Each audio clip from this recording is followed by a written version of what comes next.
راح وجاب له يعني شفرة حلاقة وقتل مدرسة. شلون شريت مدرسة بإسعاف؟ أنت افلت روحك على الأرض إن أغمى عليك وأنا صديقك الصدوق يعني، فما بقدر أتحمل أشوف صديقي يعني على الأرض، فلازم أجي وأشيلك ما صار في شيء اسمه بلس 18. تليفونك في يدك، تشوف الفيلم اللي تبيه، المسلسل اللي تبيه. إذا نتكلم عن المحتوى بلس 18 دائما يجي في بالنا المشاهد خلينا نقول غير أخلاقية. شو رايك في مسلسلات اليوم؟ يمكن الأغلب فعلا انه يكون بشكل كبير تافه في الطرح يعني. في فرق شاسع بين المخرج الخليجي والعربي وبين المخرج الأجنبي في رواية القصة، فهو أسلوب رواية القصة هو اللي يفرق.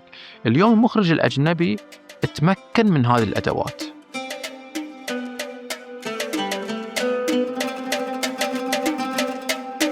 يطرشون لي أسئلة مرات طرشت لي واحدة أسئلة وأنا ما أحب أحس إذا عديت الأجوبة ممكن ترى لو أنا بعد للأجوبة عادي، أنا في الأخير يعني مخرج وأقدر أرتب كلامي وأقدر أعطيك في النص وأعطيك الأشياء وتبين طبيعية، بس أحسها ما تطلع من القلب لو وش يكون يعني. حتى إحنا مثلا في الإخراج أو كذا أقول لهم إنه يعني ما أحب نتدرب تو ماتش على السكريبت لأن ما تكون أنت حقيقي يعني.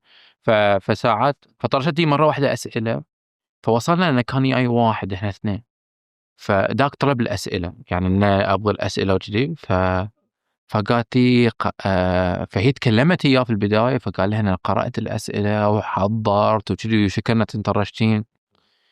افترت لي أنا الحين استحيت، لا لأنه جاوب بطريقة يعني لو أنا وجهة نظري مختلفة، فاضطريت أقولها. قلت لها أنا ما أقرأ أسئلة يعني ما أحب.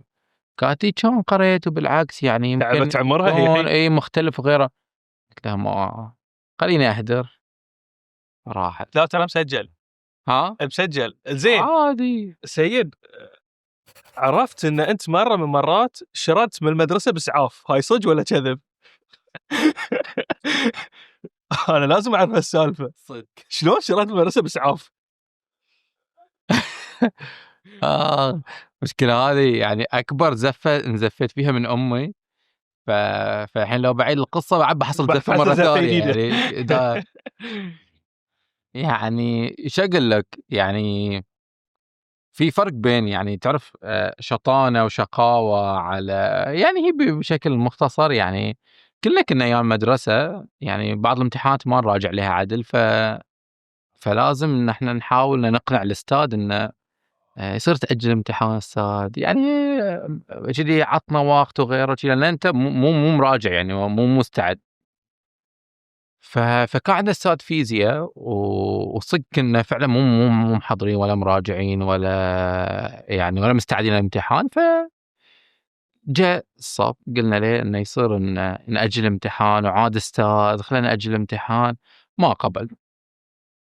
فعطانا أوراق الامتحان هنا عرفنا إن إحنا راسبين يعني جبنا الأسئلة خلاص. فكان عندي صديق اسمه يوسف فاتفقنا إن يعني قبلها شيء بشكل سريع إنه وهم قاعد يوزعون الأوراق شيء أتذكر إن أنت افلت روحك على الأرض إن أغمى عليك وأنا صديقك الصدوق يعني، فما بقدر أتحمل أشوف صديقي يعني على الأرض، فلازم أجي وأشيلك ويعني وأوديك وأوديك المشرف للمستشفى وكذي. فصارت القصة بهالطريقة، بس إحنا ما كنا نتوقع إن إذا واحد طاح يعني قلنا بودونا غرفة المشرف وبتمشي، بس لما شخص يطيح ويغمى عليه كنا صغار يعني فيحتاج يطلبون له إسعاف، فطلبوا الإسعاف. شفت روحي في الاسعاف في الإسعاف وياه يعني ودونا سلمانية أتذكر يعني ودخلونا وكذي. فما قدمنا الامتحان الأمانة وعدناه يعني عقب، بس فأنا رجعت أروي لأم البطولة أنه يعني ماما اليوم كذي وغيره، حصت لي زفة يعني مو بس محترمة. تقول لي عصام من قال لك يجوز لك اللي سويته؟ يمكن في أحد غيرك محتاج إسعاف وأنت قاعد تستخدمه ما أدري شنو لأشيائك. فكانت قصة يعني بس يوم عدت الامتحان نجحت فيه بعد ولا لا؟ شكله لا. اتذكر نجحت. لا زين انا أشوى. ما رسبت لانه فمن اتذكر أشوى. نجحت فما كان عندي شيء راسب فيه.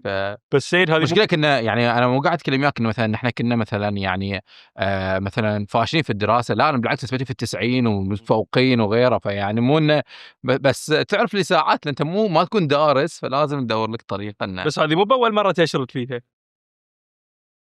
طلعت راعي شردات ما شاء الله عليك. اي عندي شردات صراحه يعني للامانه عندي شردات. شقحت السور؟ ما في حد ما شقح السور يعني والله انا ما شقحت السور. تحسسني بالذنب كذي.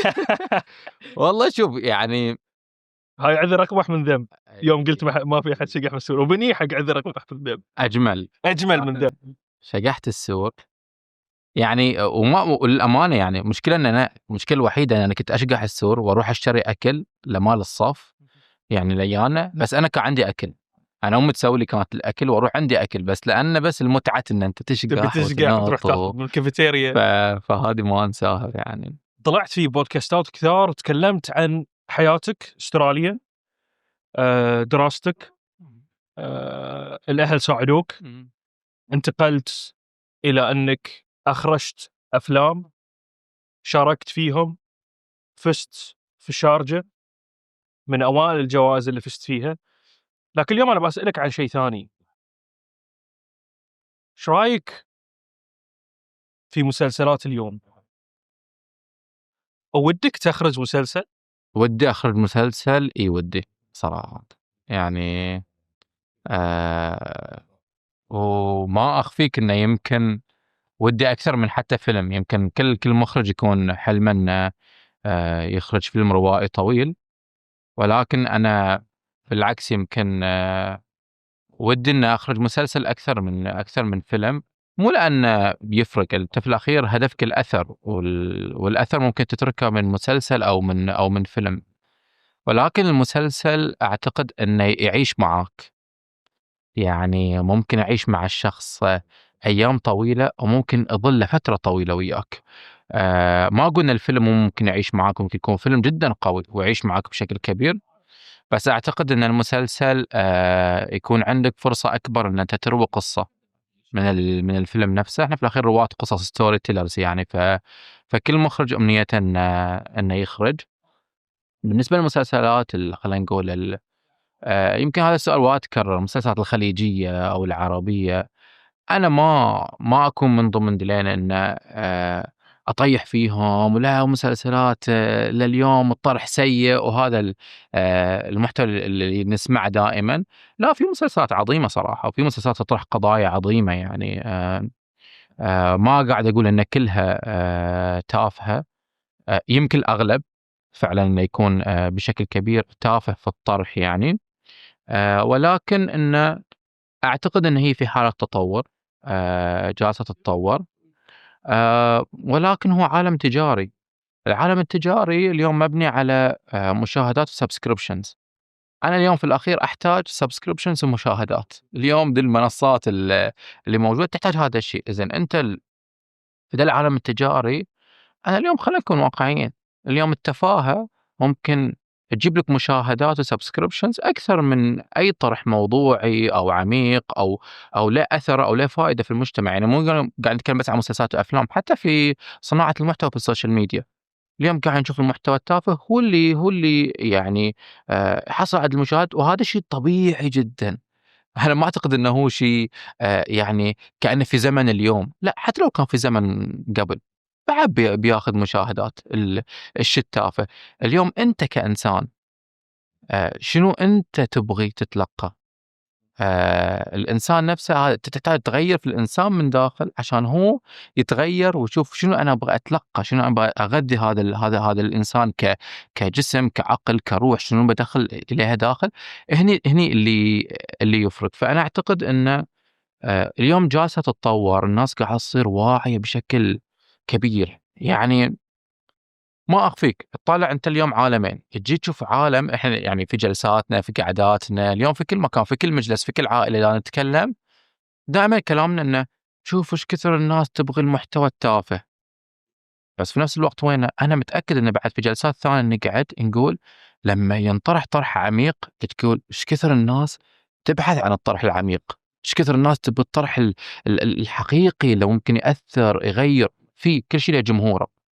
انا اعتقد ان اليوم احنا نحتاج نطرح الطرح الثاني. اليوم في مسلسل مثلا على سبيل المثال، يعني شفته في شهر رمضان.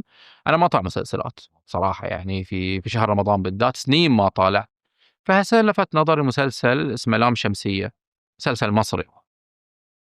لما طالعت طرح قضية يعني بشكل مؤثر جدا وعميق، يعني عن قضية التحرش بالأطفال، وأرفع عليهم القبعة صراحة. اليوم لو إحنا عندنا مثل هالمسلسل أكثر منا في دولنا العربية، ممكن تتغير أشياء كثيرة. فأنا أعتقد أن لو بتسألني عن رأيي بكون محايد، أقول لك فعلا في آه، يعني مسلسلات تافهة، ولكن في توجه ثاني أيضا، أن في ناس تبغى تطرح طرح عميق، وأعتقد ليه جمهوره. وأنا إذا بتسألني إن هل ودي أنتج مسلسل، فعلا ودي أطرح موضوع يلمس المجتمع، يغير في المجتمع، أروي قصة حدثت في المجتمع، الناس تحللها، تشاركها، تنتقدها، تفكر فيها، تفتح أبواب للناس أن تفكر أكثر أكثر. وهي هذه في الأخير هدف المسلسلات والأفلام. بس هاشم، عطني عنوان حق المسلسل اللي تبيه، عطني قصة. شنو الستوري اللي تحس أنت كمخرج مسؤول اليوم إنك تطرح القضية؟ ما حد طرحها. تحتاج جرأة، تحتاج شخص يعني يحط في باله إنه أنا أبي الناس تسمعها، لأن الناس محتاجة تسمعها. أنا أعتقد لو بتكلم في قصة أو موضوع، خلينا نقول، يعني لما تسألني يمكن هذا السؤال وايد خلينا نقول صعب. لأن في الأخير إحنا كمخرجين، خلينا نقول إحنا ستوري تيلرز، يعني مثل ما قلت رواد قصص. أنا أروي قصة، ممكن اليوم أروي قصة في هذا الموضوع، في هذا الموضوع، في مواضيع مختلفة. أهم شيء إن هي تترك أثر وتغير. ولكن لو بتسألني عن موضوع أنا فعلا يعني حاب أتكلم عنه أو أعيشه أو أبغى المجتمع يعيشه، أن نرجع لفطرتنا كبشر، كإنسان. أنا أعتقد أن اليوم المجتمع مع الوقت يفقد هذا الشيء، يفقد الإنسانية، يفقد شعوره بالإنسان الآخر. ويمكن أول ما أقول لك ده الكلام بتفكر فيه في وين؟ أول ما أقول لك أنا بتكلم عن موضوع يخص الإنسانية، بنفكر في حروب، بنفكر في قتلى، في دماء، في ناس قاعدة تموت. فنقول وين الإنسانية؟ أنا اليوم ما أشوف إن الإنسانية قاعدة تضيع بس في ذي الأماكن. الإنسان ممكن يقتل إنسان بكلمة، الإنسان ممكن يقتل إنسان بفعل بجرح بسيط، ممكن يحكم عليه، ممكن يعني يجرده من شخصيته في مكان معين، يستهزئ منه، ينتقص منه. هذه الحروب اللي اليوم ما حد قاعد يتكلم فيها، هذه الحروب اللي اليوم هي قاعد تخلينا نبتعد عن إنسانيتنا. وهذه اللي اليوم قاعد نشوفها. يعني حتى أنا مثلا ساعات بعض الأماكن أروح أقول هل إحنا فعلا بشر أو بس نتغنى بهذا الشيء قدام الناس؟ لما أنا أجي أتكلم، يعني ساعات أقول في داخل إحنا نتكلم عن حروب ونشوف ناس تموت في الطرف الآخر، بس والله العظيم إحنا نقتل ناس في الطرف الآخر. يعني ساعات حتى أجي أقول هل أنا أعيش إنسانيتي كوني عربي، كوني خليجي، كوني بحريني، كوني لي انتماء من قرية معينة أو مدينة معينة تجاه شخص من بلد ثاني، تجاه شخص أعيش ظرف ثاني. ما قاعد أشوف إن إحنا نعيش إنسانية في دي الحياة. في حين هذا غير ملموس، هذه قنبلة موقوتة داخلنا، تنفجر تنفجر تنفجر تنفجر، وإحنا ما نحس إليها. هذه المواضيع اللي أحس فعلا إن لو تسألني أبغى ألمسها، هي الحروب الغير ملموسة في المجتمع. إحنا ترى قاعدين نقط رؤوس أقلام نسولف لين قبل ندخل شوي نتعمق أكثر. اليوم في ترند المسرحيات في مجتمعنا الخليجي، جزء منه هادف وجزء منه ما أقدر أقول عنه غير هادف، ولكن رسالته مفقودة. كونك مخرج، إيش رأيك اليوم في مسلسلات أو مسرحيات، أقدر أسميها مسرحيات الرقص؟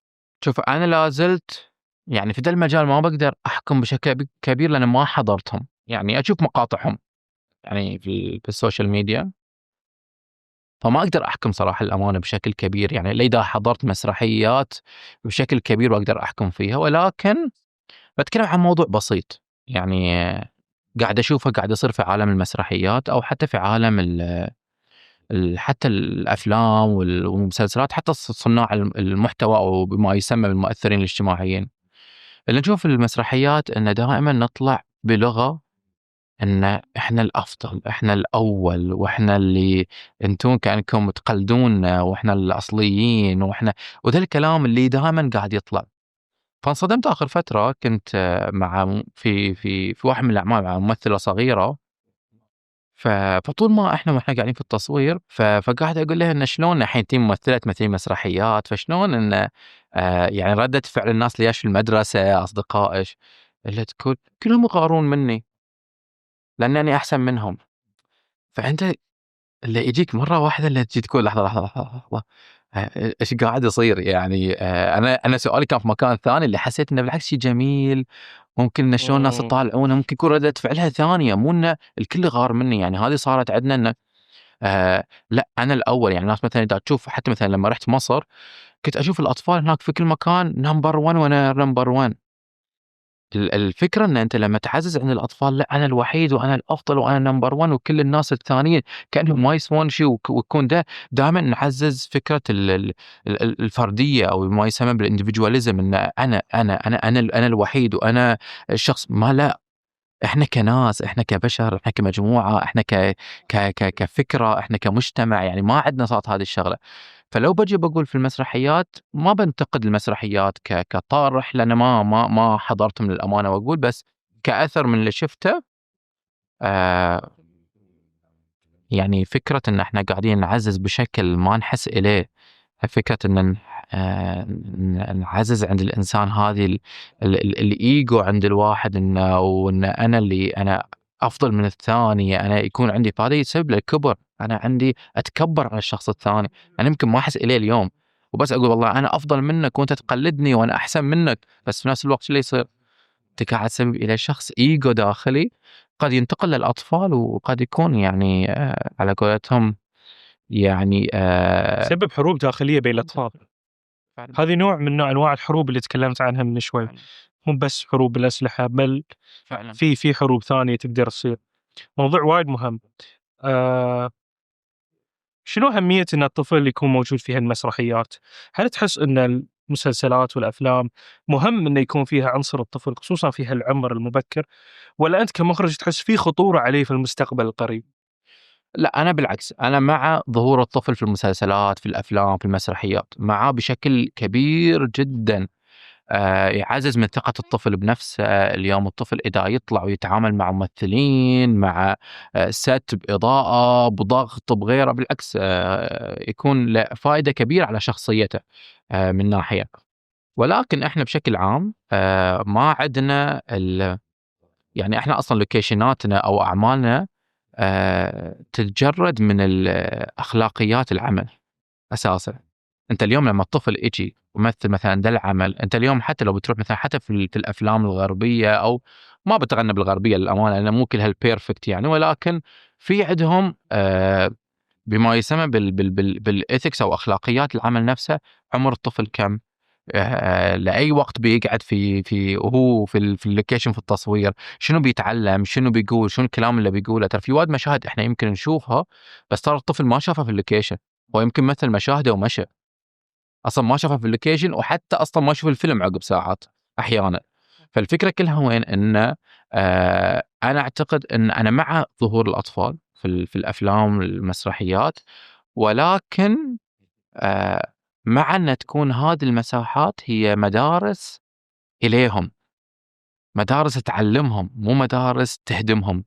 هذا اللي صاير، يعني إن تكون فرصة إلى الأطفال إن يتطورون، ما تكون بالعكس نقمة إليهم. الأفلام كنا دائمًا نسمع يعني من زمان إن هذه الفيلم +18 أو هذه المسلسل +18 آآ زائد 16 زائد 15. الحين ما صار في شيء اسمه بلس 18. تليفونك في يدك، دش شوف الفيلم اللي تبيه، المسلسل اللي تبيه، المسرحية اللي تبيها، فيها كل الأشياء الزينة والأشياء الشينة. أنت كمخرج اليوم شلون تشوف إنه وايد مهم إنه فعلا يتم تحديد الفيلم، ولا أنت تشوف لا الفيلم لازم يشوفه الكبير، الصغير قبل الكبير؟ لا أنا مع تحديد يعني الفئة العمرية لأي محتوى. مو بتكلم بس عن أفلام اليوم، مسرحيات، بتكلم عن مسلسلات، بتكلم عن كل دي أشياء. حتى إذا بجي أكثر حتى للسوشيال ميديا، انستغرام، يوتيوب وغيرها. بالعكس أنا مع أن تكون كلها في لها جايد لاين وفي لها فئات عمرية معينة تقدر تشوف هذا المحتوى. اليوم حتى اليوتيوب مثلا، في يوتيوب كيدز مثلا، الانستغرام، الفيسبوك، التيك توك وغيره. أنا مع أن دائما يكون في فئات عمرية إلى هذه المشاهد، وأكيد منها فائدة كبيرة. أصلا أنت اليوم أن الطفل يشوف. أنا ما قاعد أتكلم عن مجرد، إحنا دائما إذا نتكلم عن المحتوى بلس 18 دائما يجي في بالنا المشاهد، خلينا نقول غير أخلاقية، ولكن هذا جانب. احنا ننسى جوانب أخرى، مثلا العنف. نعم. العنف ترى بشكل كبير مخيف جدا. أنت اليوم قاعد تتكلم عن أفلام يعني أثرت بشكل سلبي، بشكل مخيف. يعني مثلا فيلم الجوكر في مدرسة في أمريكا، في شخص راح وجاب له يعني شفرة حلاقة وقتل مدرسة. ولما سألوه قال لهم أنا قلدت فيلم الجوكر. إن أنت وقت تقتل إنسان بفعل، الطفل في الأخير ممكن يتأثر بأي مشهد. فأنا اللي أشوف أن اللي أخطر من الأمور خلينا نقول الغير أخلاقية هو العنف. وأكبر خطر أصلا اليوم قاعد يسبب أشياء كبيرة للأطفال.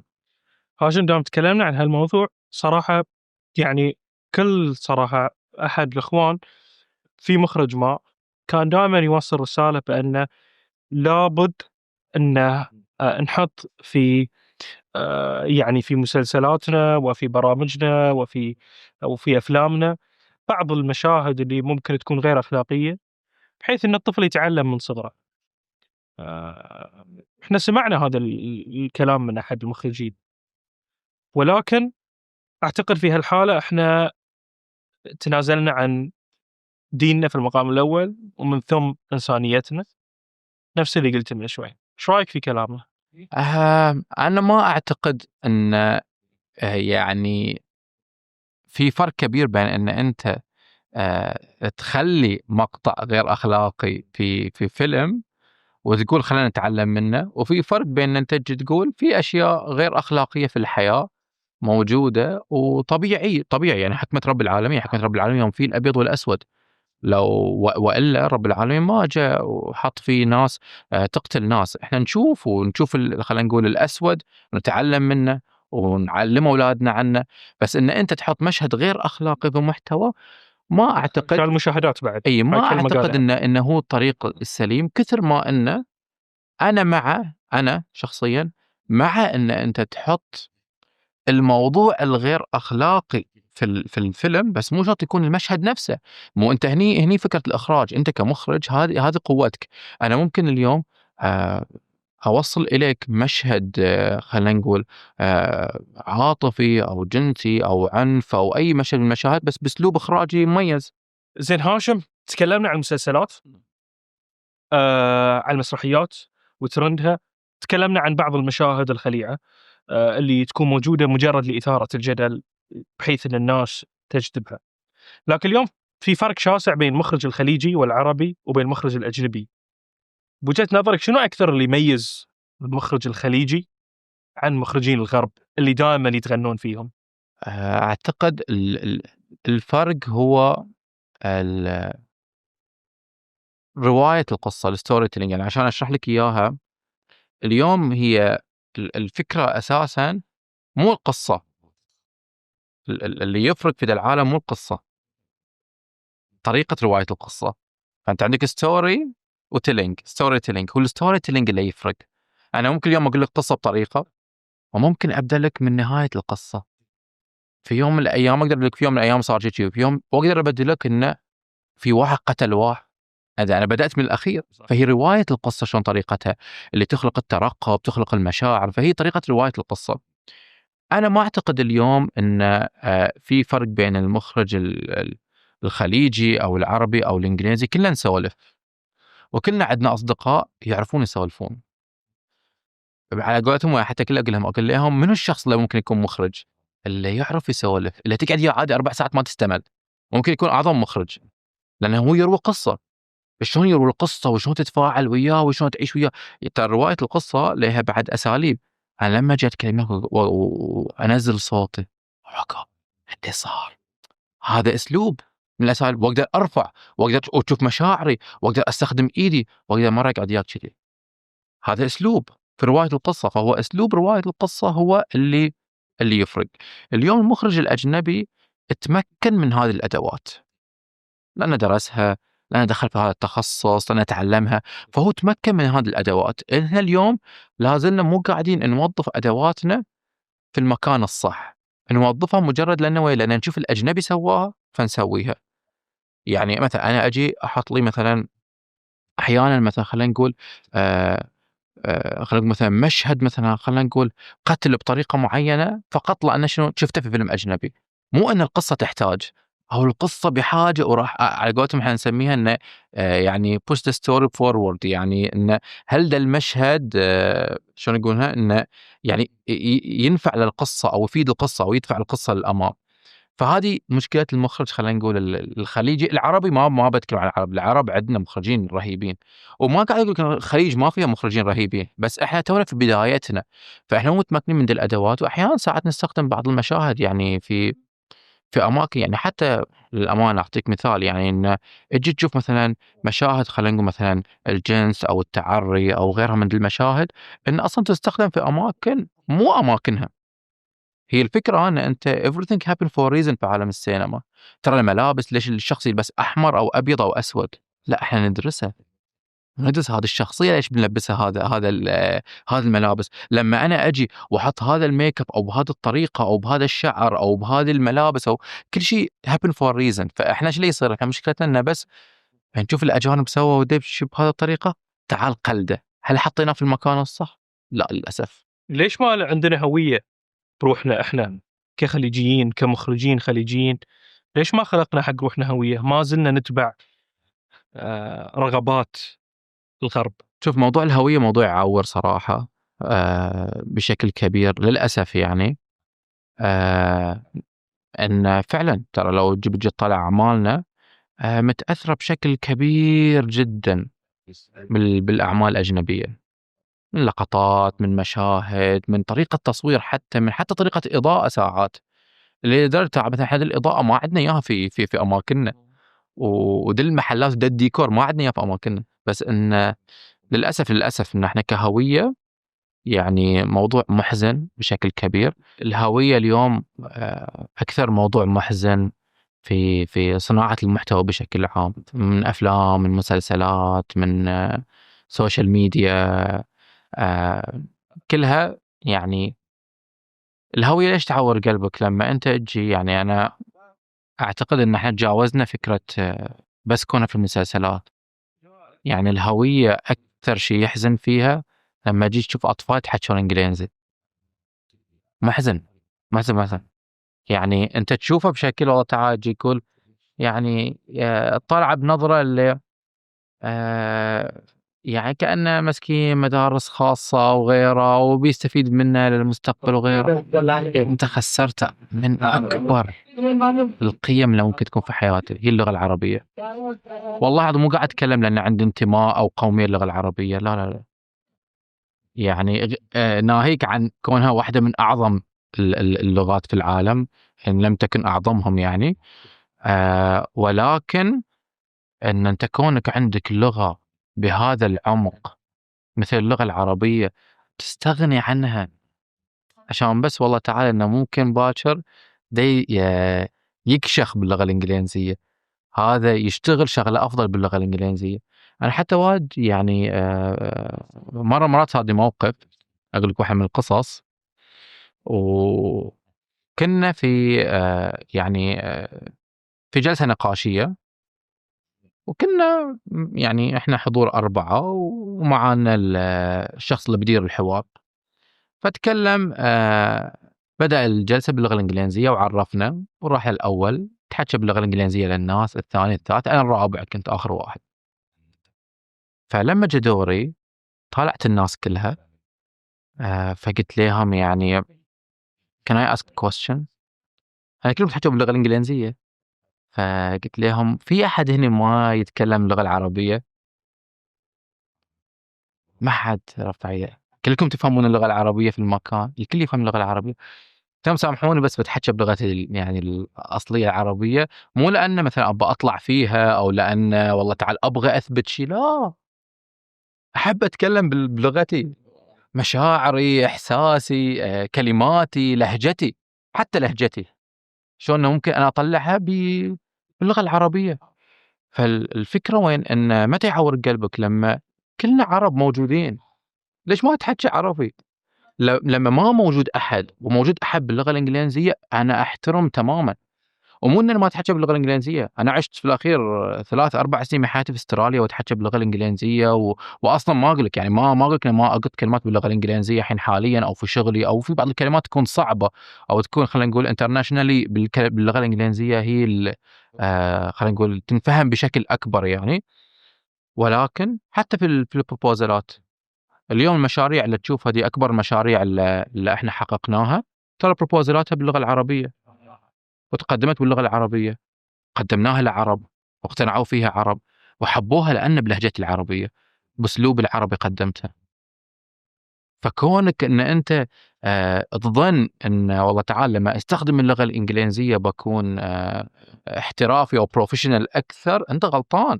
أنا بالنسبة لي تبي تكون احترافي أكثر وبروفيشنال أكثر لما تتكلم باللغة العربية وتقدم المشروع بلغتك العربية الصح،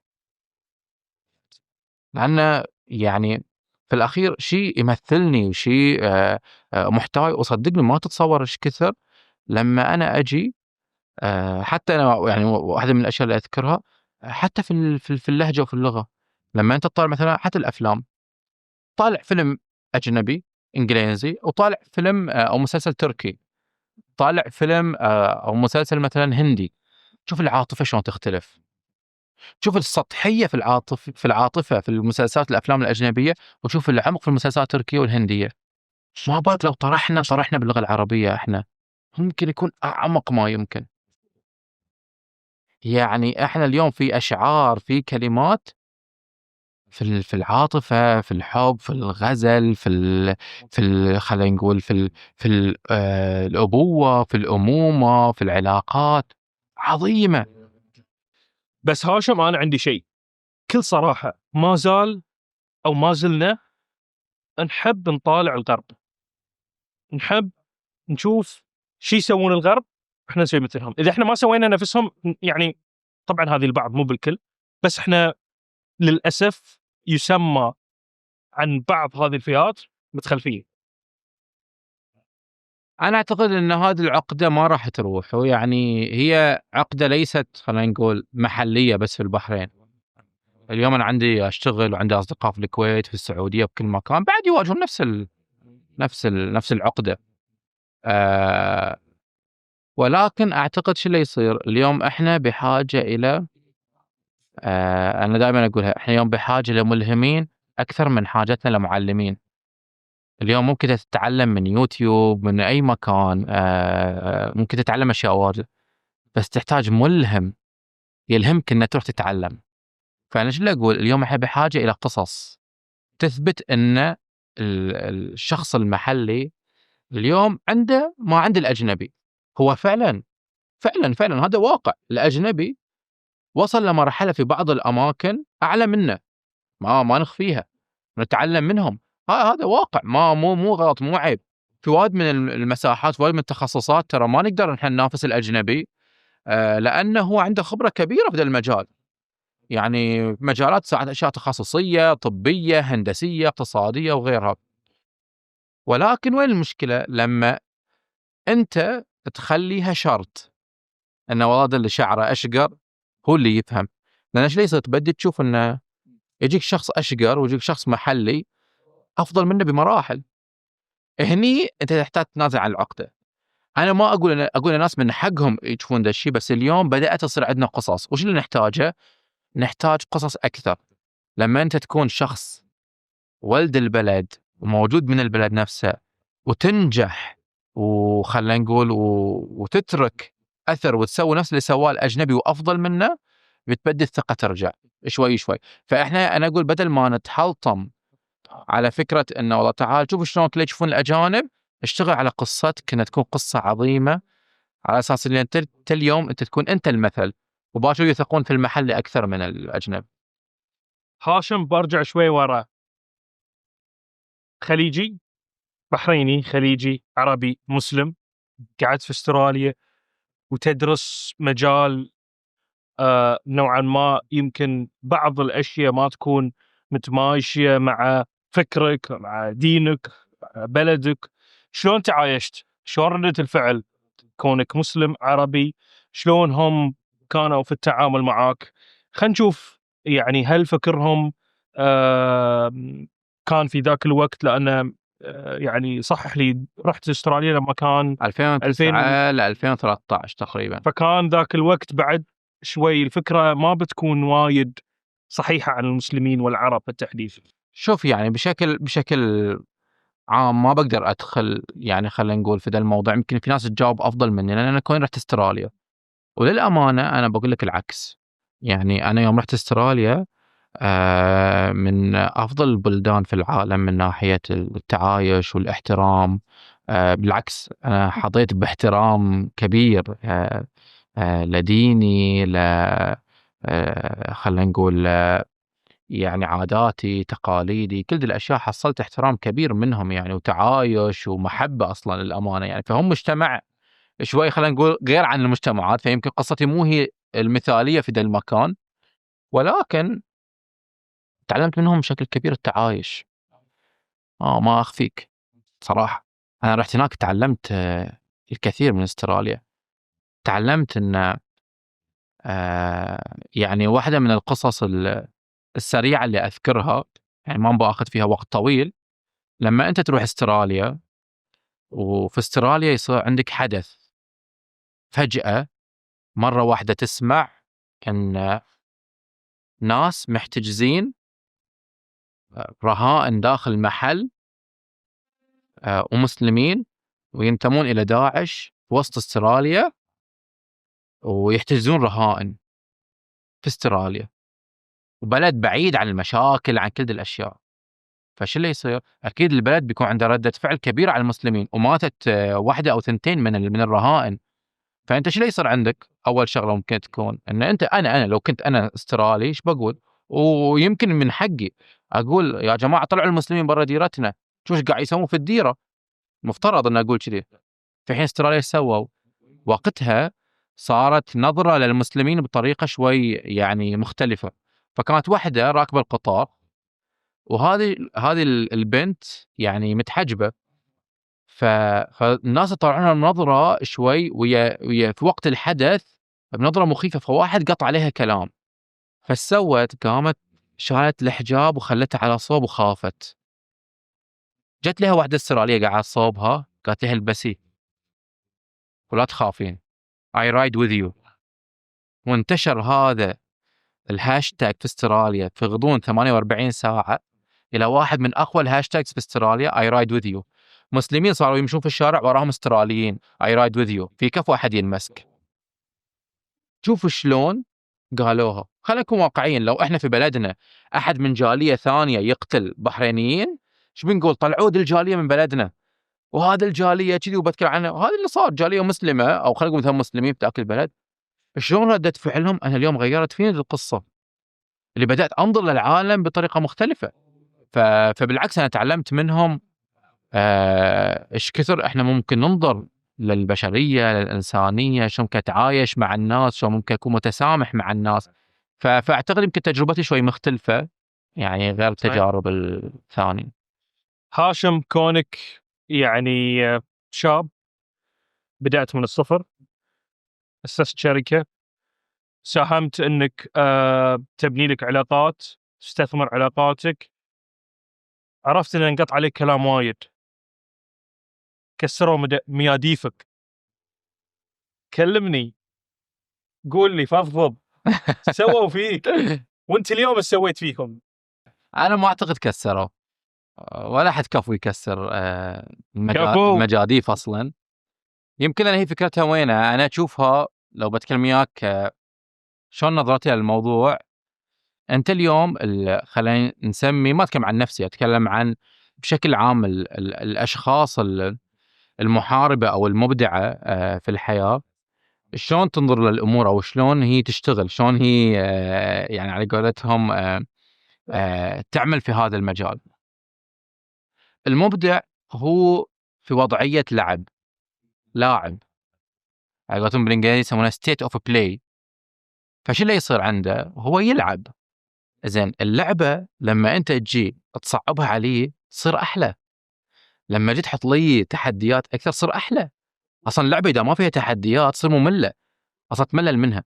انا حتى ساعات اقول لهم ساعات يعني وهذا يمكن حتى تسال ناس يعرفونها شخصيا فيني، انا ما اكرر في مشاريع واجد، اتملل واتملل، اغير مجالي، اغير المشروع، اجرب مشروع ثاني. حتى كل اقول لهم اذا احد يعطيني فكره يعني منطقيه او تصير ما اتشجع، اقول له عطني فكره غير منطقيه، احنا مهمتنا نسويها منطقيه بابداعنا، اتحمس لها اكثر. يعني فالفكره وين ان انت موضوع ان تتكسر المجاديف، هي ما تنكسر المجداف، بتكسر مجاديفي بسبح بايدي، بتقصص ايادي بعد بسبح برجايلي، الى ما تقصصني من فوق لتحت تقتلني كامل بعد انا بسبح. فالفكره كلها وين ان انا اعتقد ان احنا نحتاج ناس محاربين، نفس الموسيقى بعد محاربين ويا الباقت ما والله بقصة. ومن قلبي اقول لك والله شغل يدي الموسيقى تشوف والله حارب محاربه بعد. شنو اكثر شيء يتردد الحين في اذنك؟ يعني الناس قالوا لك اياه وللحين في بالك، هو قاعد يعطيك بوش، قاعد يعطيك دفعه انك تستمر. اكثر يعني كلمه ما انساها اللي هي اليوم دافع عندي، واتكلم اياها بكل صراحه واقولها بكل صراحه، ان قال لي شوف انت من وانت وين، وترى ما ممكن تصير شيء بسبب انت من وانت وين. هذا كان ما مستحيل انساها. الفكرة ان انا فعلا طالعت انا من وانا وين، بس ان هذا اللي صنعني، عرفت نفسي من داخل وقويت نفسي وكبرت نفسي واشتغلت على نفسي، وفعلا هذا اللي تشوف انت من هو اللي اليوم صار بشكل حقيقي. ويمكن لو افصل لك بعد اكثر واكثر واتكلم بكل صراحة. شنو كانوا يقصدون بانت من؟ يعني نتكلم بكل شفافية طبعاً. وبكل صراحة. يعني مرات قالت لي كلمة ما انساها، قال لي كنت اطلع اتكلم بلهجتي البحرانية هذه، فواحد قال لي مرة كلمة انه يا لا تطلع بهاللهجة البحرانية. الحين ما انسى كلمة اللي يقول لي الغلقة يعني لهالدرجة، يقول لي خففها شوي عشان يعني ناس تتقبلك، في فئة تتقبلك، في ناس هذه ما تصور كثير أثرت فين. أنا وافتخر بمن أنا وافتخر بلهجتي وأحبها أموت فيها أصلا، وبهالأسلوب بهالطريقة هذه كامل. وهذا اللي خلتني أنطلق في مجال إن أنا أكون متحدث قدام الناس وأتكلم، لين ما وصلت اليوم عندي سبيك في تيد، بواحد من السبيكس اللي سويتهم. هذه اللهجة وبلهجتي، هذه اللهجة اللي كان يقول لي لهجتك البحرانية، اللهجة البحرانية تكلمت فيها في تيد، مو بس تكلم فيها بالعكس. واللي اكتشفته أقول لك بكل صراحة الناس تحبها، والناس تحبها فيني لأن أنا هذا. وعشان أكون وياك بكل صراحة، اليوم في ناس تجي اللي يعوج لسانه، اللي يغير هويته، اللي يتكلم بالإنجليزي، اللي يغير أشياء فيه عشان بس إنه يكون يعني هذه الشخصية اللي تعجب الناس. أنا بالنسبة لي أنا هذه لهجتي، أتكلم فيها بطريقتي، أحبها أموت فيها، تمثلني. وأقول لك بكل صراحة لما تحب داخلك الناس بتحبك أكثر وأكثر. هذا اللي اكتشفته. والناس بتحبك لأصالتك، ما بتحبك لما تكون ده الشخص الفيك المو حقيقي. الناس تحب تغير نفسها علشان توصل للي تبيه، لأن تحس عندها إحساس أن إذا الواحد بطبيعته هو يوسف ما بيوصل، لكن إذا كان يوسف شخص ثاني بيوصل. في حين الناس تستغرب. أنا أكثر الأشياء اللي أحبها في نفسي إن أنا مو مثل الكل. أكثر شيء صرت أميز إن أنا مو مثل الكل. أنا لا عندي خلينا نقول اسم عائلة، ولا عندي خلينا نقول أنا جدي حداد وأموت في جدي. أحلى شيء في جدي إنه هو حداد، وإذا أروح أتكلم وياه في سوالفه ويقول لي إيدي الحين تعورني من الحدادة، أنا جدي حداد. وأنا تربيت على إيدهم، على إيده وعلى إيد أبوي. أبوي إنسان مكافح. فأنا بدل ما أفتخر، لا بالعكس، إن أنا أخش هذا الشيء، بالعكس كل يوم بطلع بقول إن جدي حداد، أفتخر فيه وأحبه. وأكثر شيء أحبه فيني إن جدي حداد، مو من العوائل التجار والأغنياء، لا، جدي إنسان بسيط. جدي ما تعلم، ما راح مدرسة أصلا، بس أكبر معلم، علمنا وربانا وسوانا. فبالعكس أنت اليوم لا تغير من نفسك عشان تكون مثل الآخرين. حب نفسك وحب أنت أصالتك، من وين أنت، من هو أنت. وبالعكس لما تحب كل شيء فيك بتظهر للناس بشكل جميل، والناس بتحبه فيك. راضي عن نفسك هاشم؟ لا، حس إذا رضيت عن نفسي بقتل نفسي. مستحيل، مستحيل أرضى عن نفسي. يعني لآخر يوم من عمري ما برضى عن نفسي. مستحيل. ف خلينا نقول إن يعني هذا الحافز اللي يخليك كل يوم أنت تبغى توصل لأفضل نسخة من نفسك عشان ترضي خلينا نقول نفسك. ولكن إذا أنت وصلت لهذا المكان أنت بتحاول ترضي نفسك، بس هذا المكان بعد في مكان أبعد منه، وبعد في مكان أبعد منه، وبعد في مكان أبعد منه. فمستحيل أرضى عن نفسي. خلي شوي ننتقل جانب ثاني. رتر المنامة، سوق المزارعين. رتر المنامة على أنا وايد أحبه. سوق المزارعين، أمسيات المنامة. ايش دخل مخرج في الإيفنتات؟ هذا أكثر سؤال يجيني، إيش دخل مخرج في إيفنتات؟ أنا ما أسوي إيفنتات يا جماعة، ولا تخصصي إيفنتات. أنا فعلا مخرج، ولكن اليوم هي مو إيفنتات، هو experience، عالم تجربة.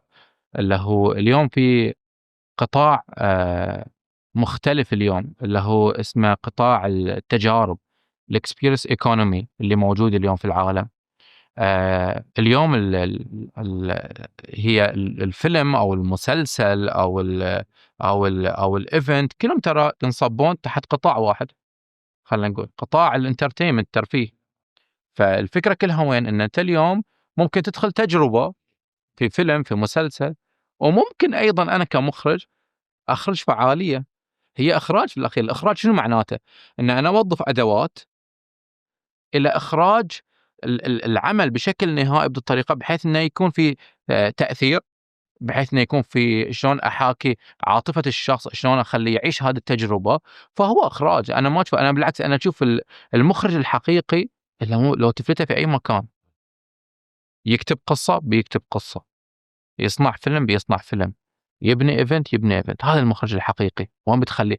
اما المخرج اللي بيجي مجرد انه يكرر، هو يشوف افلام فيجي يكررها، يكرر نفس الطريقه نفس الاسلوب، فيكون في نفس الزون، ممكن يعرف يسويه. بس لما تفلته في تحدي مختلف في عالم اخر، هني تحسه يتوهق وما يعرف يسوي. فهذا مو مخرج حقيقي اصلا. ببتدي بسوق المزارعين. كانت البداية، وصراحة حققتوا نقلة نوعية في فكرة الإبداع، out of the box. أبدعتوا فيها. شو المواقف اللي ما تنساها في سوق المزارعين؟ خصوصا أن كنت تلتقي مع شخصيات مزارعة بحرينية أصيلة فعلا، يعني همهم انه يطلعون المزارع وصورة المزارع البحريني بأفضل صورة، وانت ساهمتوا ان يطلعونه بأفضل صورة بكل الجهات اللي عملت. كموقف خليني أتذكر موقف حليو يعني كذي الحين صرت تعرف في الخضرة وتعرف كذي ولا لا؟ في كل شيء في كل شيء كموقف ما تنسى لقائك مع مزارع، شنو الكلمات بعد ما نجح العمل اللي سمعتها، خصوصا انه كان اول عمل لكم؟ أتذكر كانت سوق المزارعين صك الساعة 2، فالساعة 12:30 وإحنا محرصين عليهم عشان تكون تجربة متكاملة. قلنا لهم إن ما تصكون أغراضكم إلا الساعة 2 لأن في زوار موجودين، فأغراضكم موجودة ما تشيلونها ولا شيء إلا الساعة 2 الظهر. صارت الساعة 12:30 الظهر، فوصلت أنا هناك إلا أشوف واحد من المزارعين شايل أغراضه، 2 3 تقريبا شايلين أغراضهم. فرحت له قلت له عمي إحنا اتفقنا ما تشيلون أغراضكم. فالله يقول لي خلص كل شيء. أطالعه كذي اللي يقول لي والله الله يخليكم ما قصرتون، كل شيء راح الحمد لله رب العالمين. اللي أنا بس وقفت أطالعه لا 12:30 يعني يعني خلاص كل الأشياء اللي عندها باحة. ففي واحد حتى قال لي أنا تدري يعني إن اللي قاعد أبيعه اليوم هني أي قد ممكن ترى يأكل أولادي يغير من حياتي. ففكرة إن أنت تكون سبب في رزق إنسان عظيمة. وأقول لك بكل صراحة يعني أنا أول ما دخلت في عالم الإيفنتات يعني مو جوي، أقول أعترف فيه تحدي أحب التحدي بس مو جوي. الرهيب في ذا العالم ولا يزعلون من المخرجين يعني اللي في عالم الأفلام، الرهيب في ذا العالم أكثر من عالم الأفلام لما تروح لأحد وتشوفه باع ورزقه زاد وأولاده حوالينا وتروح له والله الحين ما أنسى يجي شايب كذي يجود خدي كذي يبوسني وهو بيحب راسي. عمي أنت تحب راسي أنا أحب راسك. شعور رهيب يعني شعور فعلا لما أنت تكون سبب في رزق إنسان شعور رهيب جدا. هاشم، كل اللي يشتغلون معاكم من متطوعين أو فريق عمل كلهم بحرينيين. أنا شفتها بعيوني في رتر المنامة، كانت خلية نحل بحرينية، وعرفت أن أنت تحب تخلي عيال ديرتك حولك. يمكن عشان أتكلم بشكل واقعي يعني هو الفكرة ليست في إن مجرد إنه يكون عيال الديرة هم اللي يشتغلون في الديرة.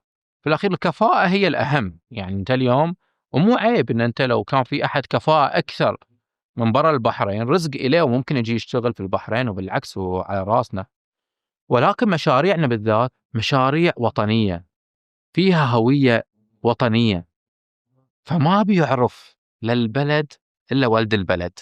هاي دائما أقوله ما حد بيعرف للبلد إلا ولد البلد.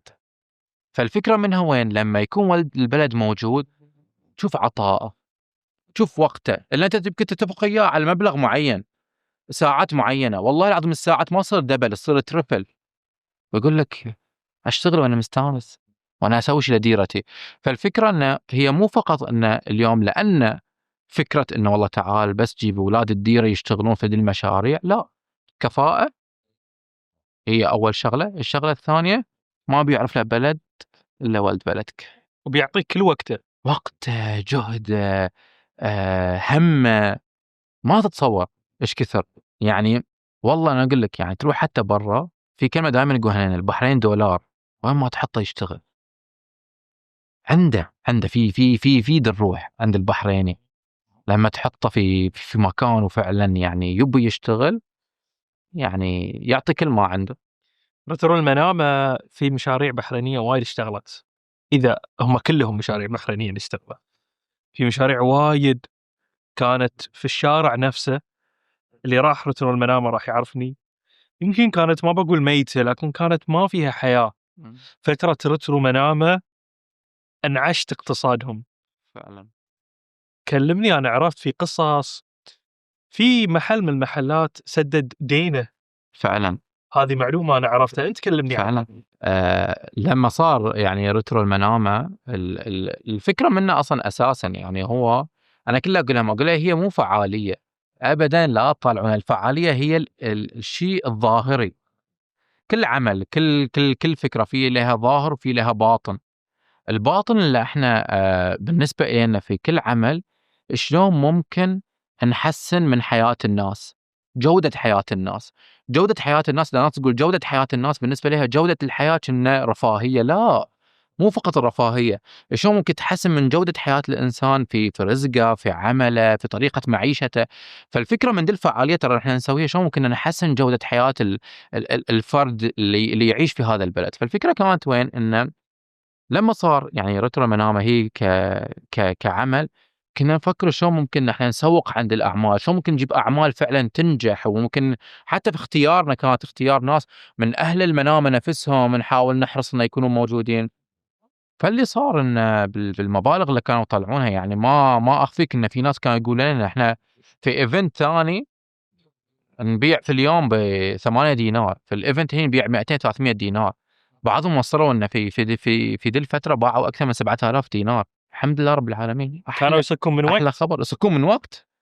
فالفكره كلمه وفعلا في بعضهم سددوا ديونهم. انا اللي صدمت منه صراحه لما جو لي ناس، احنا لنا كان في جزئيه وين صوب يعني جزئيه تجاريه، صوب مجمع يتيم في المحلات التجاريه في هذه الجهه. فما ما اخذنا سوق المنامه في خلينا نقول في الشارع الرئيسي اللي هو سوق الذهب ودي الاماكن. فجو ناس من تجار سوق الذهب يقول لي ان انتعش سوق الذهب. قلت بس احنا دي الجهه، يقول لي سوق المنامه كله انتعش.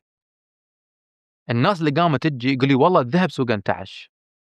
فانت قاعد تتكلم عني يعني اللي انا حتى اللي انا ما قصدته، اللي من بعيد يقول لي ان رزقي زاد وزاد. فهذا كان اجمل شعور صراحه. هاشم، يعني كان لك سند في هاي المشاريع. نهال زوجتك كانت سند لك، داعمة لك، كانت موجودة، هي اللي تعمل، هي اللي تشتغل معاك.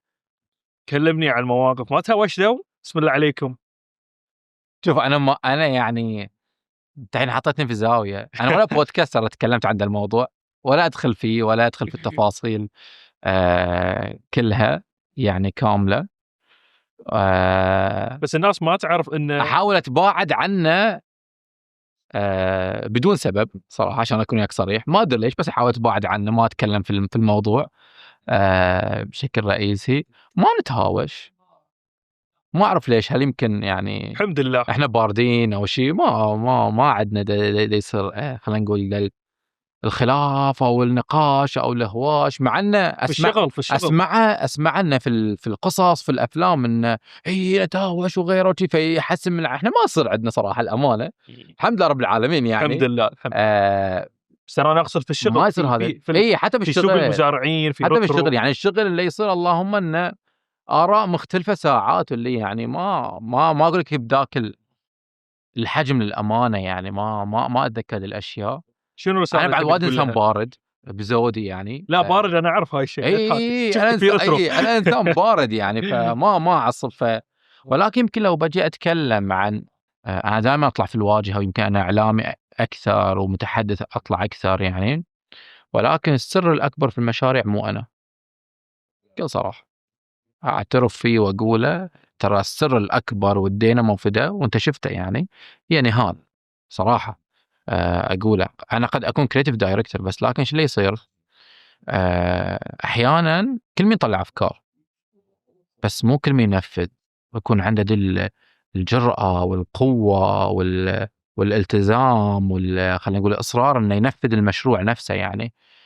توك قاعد اتكلم عن انه يكسرون مجاديف وغيره والاشياء. شفنا خير يعني، شفنا خير. فاعتقد انه يعني لو بتكلم عن الموضوع بقول ان هي السر الحقيقي وراء هذه الاعمال اصلا يعني. هي اللي جرتني ترى دي المشاريع. انا كنت في الاخراج في ذاك العالم يعني. فهي اللي شجعتني ادخل في المشاريع. اصلا في البدايه ما كنت مقتنع اصلا. قلت يلا تعال اي ويل بكون وياها او يعني بدعمها في كل شيء تسويه. اكيد بدعمها يعني. لو ان شاء الله تروح للقمر بروح وراها يعني. تروح في النار بدش وراها، ما عندي مشكله. بس لكن لما دخلت شفت إن العالم جميل يعني، وبالعكس ممكن نأثر وممكن نغير. ف شنو تبي تقول لها؟ شنو أبغى أقول لها؟ سؤال يعني مش كل شيء أقول لها في وجهها، بس لأن الحين دام هي مو في وجهي اليوم فلازم أقول لها. نهال حاليا في الصين، وراح تبحث وتسعى وتدور شلون تطور الشغل، وبروحها حجزت التذكرة وراحت الصين تسعى يعني. المشكلة وش بقول لها؟ بقول لها لا تنطفي الشعلة اللي فيش، أشوفها قدام عيوني يعني الشعلة اوريدي اون فاير يعني. تحرقنا. عدها يعني. كثر ما أنا بجي أقول إن يعني دائما وأبدا يعني الفكرة خليها قدام، مش دائما، هي دائما تذكرها يعني أن مصلحة الناس وأرزاق الناس هي دائما قدامنا، وشلون ممكن احنا نكون سبب في رزق الناس. فلا بقول لها انه يعني واصلة على قاعدتك الذهبية هذه، وهي سر توفيقنا كامل يعني. هاشم، يعني مرينا على وايد مراحل، وايد نقاط، لكن أبي أمر على فيلم يعني لك وايد بشكل سريع. عذر أجمل من ذم. من ذم. حصان يبي يطلع الشقة يعيش مع راعيه. صح. شو السالفة؟ ومن وين جبت الحصان؟ وشلون صورت البوستر مال الفيلم؟ الفيلم يمكن أنا ما بأحرق القصة عشان لا يحترق على الناس، بالعكس الناس تشوف القصة، ولكن أعتقد أن هي هدف الأفلام أن تتكلم صوت الناس، يشوفون نفسهم فيها. أنا هذا الفيلم صرخت بصوتي وبصوت كل الناس. يعني الفيلم فيه صرخة مؤلمة جدا، كنت أنا أصرخها عن كل الناس اللي مثلي. قد يكون هو فيلم كوميدي ودارك كوميدي هو أصلا أساسا، ولكن بداخله ألم رهيب. فاللي يخلي كل من يطلع من الفيلم يسأل زين شنو العذر اللي أجمل من ذم؟ في عذر أجمل من ذم؟ أنا أقول لهم في ناس وايد في الحياة عندهم أعذار لو نسمعها بنعرف إن هي أجمل من الذم نفسه. فهذا الفيلم يعني ما بقدر أدخل في قصته لأنه بحرقه كامل يعني. وين موجود الفيلم الحين؟ حاليا في مهرجانات الأفلام، يعني أشارك فيه في مهرجانات، فما أقدر أعرضه أونلاين، ولكن إن شاء الله قريبا إن شاء الله. في فيلم هندي صورته بعد، فيلم هندي قديم 2016. هي أتذكر شفت البرومو ماله كان حلو. أي 2016 ولا 2014 والله نسيت يعني. أنا وقفت عن عالم الأفلام فترة طويلة وتو رجعت له في عذر أجمل من ذم. في شيء دائما قاعدة تمشي عليها، أو عبارة دائما تقولها وتمشي عليها، أو هي ما هي بعبارة، أنت قول لي شنو هي. في كلمة أنت دائما في بالك تحب تقولها. يعني أنا بالنسبة لي يمكن أكثر شغلات تخليني في الحياة وأحبها وقل اعملوا. يعني هذه أكثر شيء يأثر فيني في قراءة القرآن، لما أشوف إيش كثر رب العالمين يتكلم عن العمل العمل العمل العمل. فهذا الشيء يمكن اللي يحركني أن يعني الناس وايد تتكلم، ممكن نتكلم بس الله يبى يشوف العمل، ما يبى يشوف والله بس تعال الكلام الكلام الكلام. كلنا نقدر نتكلم، كلنا نقدر نقول، بس اشتغل واعمل والله سبحانه وتعالى هو يتكفل بالبقية. فأعتقد أن يعني لو بقول أكثر شيء فعلا في القرآن مؤثر وقل اعمله. يقول لك روح اشتغل، طلع تعب، لا تقعد. والناس ما بتسكت عنك ترى، اما انت تقعد تحط ايد على ايد، هذا ربي ما يبي منك كذي. يبغيني على قولتهم مثل ما انت تقول اجود المجاديف وانطلق، خليه يكسرون. ولا يكسرون. إذا نصحت واحد هالنصيحة وقال لك أنا مو محصل شغل، شنو ردك له؟ أقول له طالع فوق، قل له رب العالمين دي الكلمة بس. لو تقول له أحسك فعلا طالع فوق، قل له رب العالمين إن أنا مو محصل شغل. هي مو معاداة الحياة غير عن هذا. رب العالمين مستحيل إنه يطالعك بنظرة والله مو محصل شغل، لا، هو أرحم فينا من كل البشر دلين كلهم. هو موزع الأرزاق كاملة في هذا العالم. مو أنت على كيفك تقول مو محصل شغل، مو على كيفك. ربي يقول لك اعمل، اسعى يا عبدي، وهو يتكفل بالبقية. ما أحب ذي الكلمة إنه واحد يجي يقول والله مو محصل شغل، أو الظروف أو الأشياء الصعبة. والله العظيم احمد ربك يا بني آدم لو تعرف ظروف غيرك. احنا في جنة مقارنة بالعالم الثاني. احنا في جنة. احنا الفرص لا تشوفها. انت اليوم عندك تاكل. انا ذاك اليوم والله في واحد من المقاطع اثر فيني ومخيف، لما يجي يقول لك ان فقط 18% من العالم عنده القرار شنو ياكل عقب شوي، عنده القرار انه يعني شنو يسوي في يومه. في الأخير 82% من العالم بس همه يشتغل ويأكل أولاده، الفلوس اللي ياخذها بس يبى ياكل منها، يسد بطنه من الجوع. أنت اليوم عندك قرارك، أنت اليوم في نعمة مقارنة بالبقية، وجيت تحط إيد على إيد وقول ما عندي شغل. أنا حتى ساعات أقول للناس، أقول لهم حتى التجربة أو الجرأة. ناس وايد مثلا ساعات يقول لك إن أنا مثلا يعني ناس وايد تخاف مثلا من تبدي أي مشروع. وايد ناس تخاف تبدي من أي مشروع. يقول لك أنا عندي والله تعال مبلغ شوي حاطنا على صوب مثلا 1000-2000 دينار وما أعرف وين أحطه وخايف. أنت عندك 1000-2000 دينار على صوب، يعني لو خسرتها حتى يمكن ما يصير فيك شيء. وش خليت للناس اللي بدأت وباعت سياراتها وباعت بيوتها وسعت وغيرت عشان هي تنجح؟ أنت عندك مبلغ على صوب وبعد خايف، وفوق كل ده وينه؟ إحنا مجتمع متكافل. إيش بصير فيك؟ شنو أخس شيء بصير فيك في الحياة؟ خلينا نقول أنا ما عندي دخلت مشروع فشلت، هل بيتركونك مجتمعك؟ مستحيل. أنا أقول لك مجتمعاتنا، شوف أنت دول برا تصير واحد هوملس وما عنده أكل، كفو هني. جارك جوعان وتشوفه برا في الشارع ما تأكله، مستحيل. ما عندك عمك خالك أهلك ناسك يشيلونك. فأنت في مجتمع متكافل، أنت في مكان ما بتموت. يعني إحنا دائما نتكلم عن حتى في لغة الأفلام، أنت تشوف شنو ممكن أخس شيء يصير إليك، الريسك أو الخطر. شنو ممكن أخس يصير لك؟ إحنا ما عندنا شيء مقارنة تروح دول أفريقيا وتروح دول آسيوية وبعد نخاف. فأنا أعتقد إنه يعني لا عادي، لا نستحي من روحنا. إحنا شوي بعد صرنا كسالى. هذا واقع. ونعتمد على غيرنا، يعني ننتظر من غيرنا، فننتظر أحد يسوي لي، ننتظر أحد يعطيني، واحد يزيد راتبي، واحد يسوي لي هذا الشيء ويعطيني بيت. ما اجي افكر اقول انا مسؤول عن نفسي. انا مسؤول عن نفسي ان انا اسعى واحاول. ده ما ده هذا مثلا خلينا نقول ما زاد راتب مديري، ما زاد راتبي، بقعد احط ايد على ايد واطالع روحي؟ لا، بسعى، ما بوقف.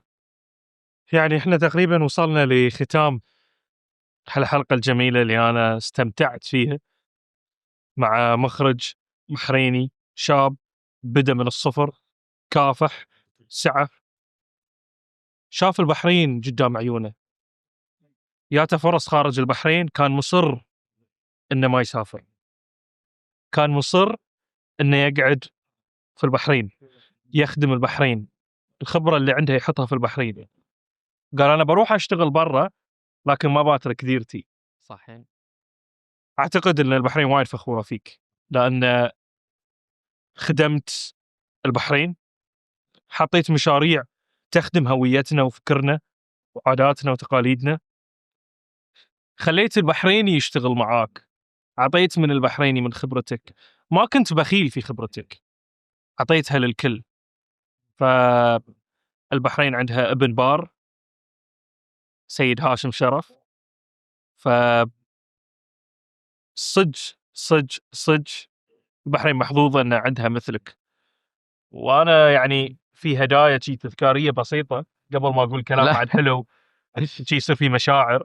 بس هذه من السبونسر من انتر جلف و شكرا 668 الراعين الرسميين عندنا. انا ما اعرف لهالسوالف يعني ما عليك مني تشوفني بليته واصير وجهي احمر كذي. لا بالعكس مشكورين يعني انا استمتعت يعني بالعكس بالكلام واشكر سعيكم صراحه يعني في المحتوى اللي تقدمونه يعني وفي الاشياء اللي تسعون منها. يعني اليوم للاسف ان الناس تبحث عن المحتوى اللي يجيب مشاهدات فقط، مو المحتوى اللي فعلا يأثر او يغير، وذاك الطريق الاسهل. انت اليوم ممكن تقتطع اي شيء من المقابله وتخلق منه ترند، ممكن تخلق منه جدل وممكن تخلق منه اي شيء يعني. في حين يكون هدفكم انه فعلا شلون ممكن احنا بالعكس نوصل رساله كامله، ممكن نترك اثر في المجتمع، ممكن يكون ده المقطع البسيط او ده الرساله البسيطه ممكن تكون مغيره في المجتمع. فانا بالعكس انا استمتع فيها واحرص صراحه يعني لما يكلموني يعني واقول هاي في البحرين ترى الحمد لله يعني احنا في نعمه ترى كبيره ان في لا زال عندنا ناس يبون يقدمون ذا المحتوى في اماكن ثانيه بدون ذكر اي اسماء، يدورون المحتوى الهابط. انا ابغى اجيب مشاهده لايكات وشيرز يعني هذا اللي يهمني. فشكرا لكم يعني شكرا في ناس موجوده لا زالت يعني تبحث عن الاثر الحقيقي وتكتشفه يعني مع الناس. شكرا لك انت سيد صراحه. انا عارف ان كنت في الكويت وبتسافر عقب يومين، اظن راح السعوديه بالسلامه. الله يوفقك والله ييسر امورك، وان شاء الله دائما نشوف هالايفنتات الحلوه اللي ليل يوم الناس تستذكر سوق المزارعين، تستذكر ريترو، تستذكر امسيات المنامه. فهاي معناته ان الاشياء اللي تسوونها تترك بصمه مو بس في الشعب البحريني بل كل من يزور البحرين. ففخورين فيك واستمر، الله يخليك، ولا حد يكسر مياديفك، واذا كسروها قلت لك كفو بيدك، قلت لك مو كفو. لا اقول لك كفو. مشاهدينا استمتعتوا بالحلقه ومستمعينا صراحه كان يعني حوار ممتع استمتعنا فيه. خلوني اشكر الفريق الرائع اللي دائما يكون مميز وممتع، من الاشراف العام الغالي والشريك عبد الله حجي، كذلك من التصوير محمد العثمان وجابر عبد الغفار، ومبدعنا الاداري قلت جابر عبد الغفار، خالد عبد الغفار لأني بقول اسم جابر، طبعا جابر ابو احمد الاداري والمنسق كل شيء هو. ابدعت. نلقاكم على خير، في امان الله.